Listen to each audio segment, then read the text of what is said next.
আজকের এই প্রজন্ম আমাদেরকে শিখিয়ে দিল কিভাবে প্রতিবাদ করতে হয়, কিভাবে নিজের অধিকারটা নিয়ে নিতে হয়, ছিনিয়ে নিতে হয়। আমি বেশ কিছুদিন যাবতীয় আমি বলছিলাম যে আসলে স্টুডেন্টরা তো আমাদেরকে শেখালো কিভাবে প্রতিবাদ করতে হয়।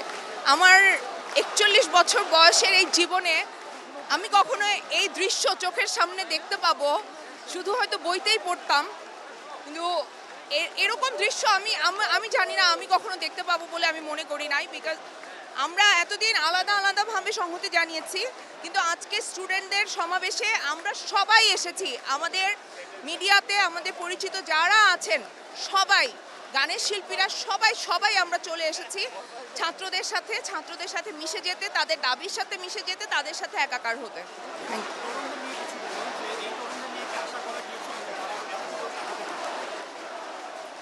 অনেস্টলি এইরকম একটা দিন আমি কখনো দেখবো এটা তো আমি কল্পনাও করিনি। বিকজ আমি জানি না সংগ্রাম কি, আমি জানি না প্রতিবাদ কি, আমি এগুলো দেখিনি।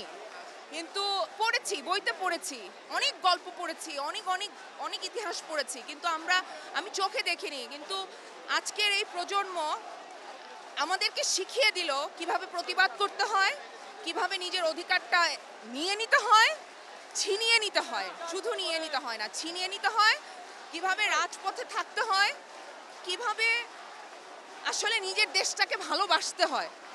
আমরা আমরা আসলে অনেক আমাদের ভেতরটা ঘুণে ধরে গেছিল। আমরা দেশপ্রেমটাকে খুব সস্তা করে ফেলেছিলাম, একটা ট্যাগের মধ্যে ছিলাম যে আমরা ওই ট্যাগটা না হওয়া পর্যন্ত আমরা দেশপ্রেমিক না। কিন্তু আজকে ছাত্ররা প্রমাণ করলো যে দেশপ্রেম আসলে সবার মধ্যে আছে, কারণ এটা আমাদের দেশ, আমাদের বাংলাদেশ।